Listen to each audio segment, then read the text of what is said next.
Hi, it's Lauren O'Hayan, and today I am talking about the 3 ways to heal a diastasis recti. This also goes for a pelvic organ prolapse. So pelvic floor dysfunction, diastasis recti. And in fact, there's really only one way or one thing you need to think about, but I'm breaking it down into 3 different chapters. So the one thing you need to think about with diastasis recti and pelvic floor dysfunction is reducing the amount of intra-abdominal pressure in your abdominals and in your pelvic floor area. And what do I mean by that? Essentially, every muscle in our body is designed to handle load. And we train our muscles to be able to handle more and more load. So if I were to pick up a 40-pound weight in my hand today and try to do a bicep curl, that would be nearly impossible if I hadn't trained my arms to be able to handle that load. So the same thing goes for every part of our body. And our core and pelvic floor is designed to be able to manage and handle load. What ends up happening, though, is we end up putting a lot of pressure onto the abdominal wall, pressure forward and pressure downward. Too much pressure, more than that system can handle. And in order to accommodate all of that pressure, all of that load, right, our abdominals either separate at the midline to create more space if the muscles are not able to handle that load, or in the pelvic floor, or you can have both, the pelvic floor also, things move out of the way to create more space. And what we end up with is things drop out of the way in the pelvic floor. That ends up like the uterus prolapses, right? That's a prolapse is basically where the organs are pushed deeper into the vaginal canal, into the vaginal region.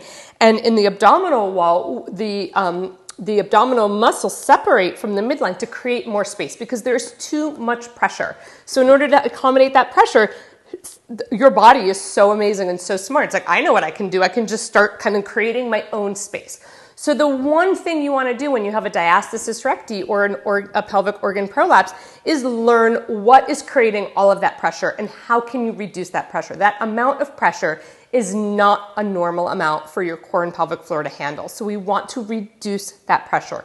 How do we do that? How do we reduce the pressure? So the core is strapped between your rib cage on the top and your pelvis on the bottom, and a lot of that pressure is coming from the top or the bottom. So from the top, we're talking about our breathing and our upper body tension. A lot of us really lack upper body mobility, and what it ends up becoming is we fall into these chronic belly breathing patterns. It's easier if I show you this from the side. You turn around to the side, and you can see as I breathe, my belly expands and comes in and out. And I know as a longtime yoga teacher that a lot of yoga people are taught to be belly breathers.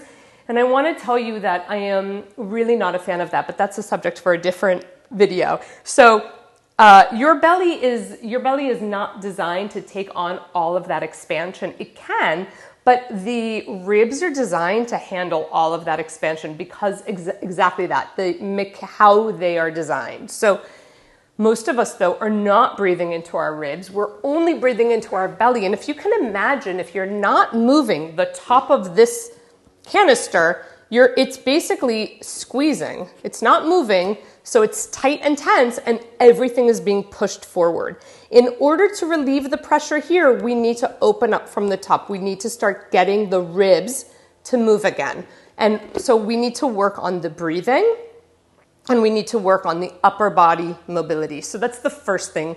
And whenever I assess my clients right away for pelvic floor issues or for core, one of the first things I'm looking at is how are they breathing? Are they belly breathers? Do they have mobility in their ribs? Can they take a 3-dimensional rib breath without it being tension-filled? The next thing that we're looking at is all over body tension, right? Like, does the pelvis move? Right? So as I said, the top part is the ribs are the top of this, but what about the bottom? What if the bottom doesn't move? We get the exact same effect. We get this pressure and squeezing. So we need to make sure that the bottom also has its full potential of range of motion. So we're looking at, does your pelvis move? Where do you carry tension?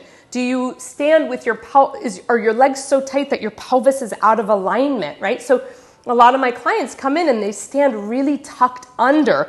All of that tension puts pressure on the core and pelvic floor. So we're looking to realign the pelvis to rib cage relationship. And so we're looking at the mobility of the ribs, the mobility of the pelvis. We're looking to see that there's no stuck, tense postural patterns. And the final thing we're looking at simply is core strategy. When you are doing your workouts or picking up a stroller or pushing open a door, picking up a baby or cleaning up, what is the strategy that your body is using to manage that?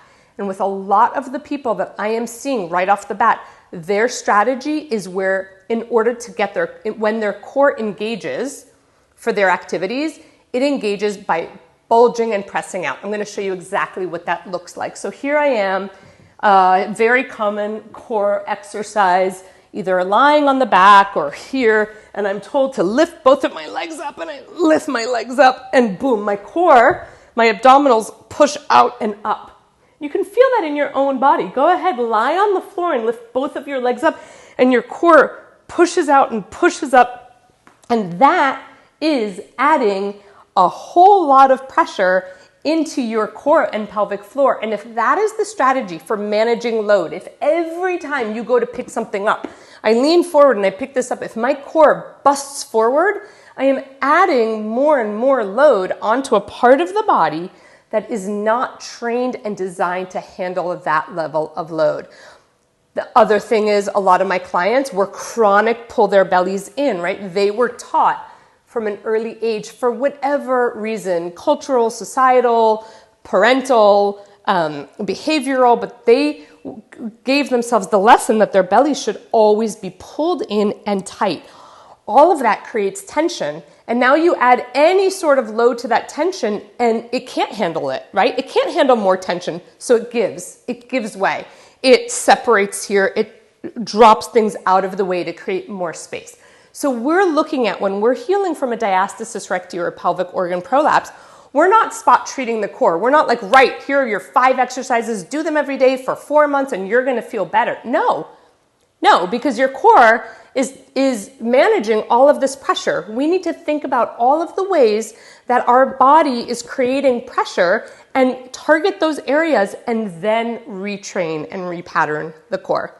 So that's it. It's really about reducing pressure. It's about understanding what your blind spots are, your compensation patterns, and being able to repattern your body to manage and to handle load.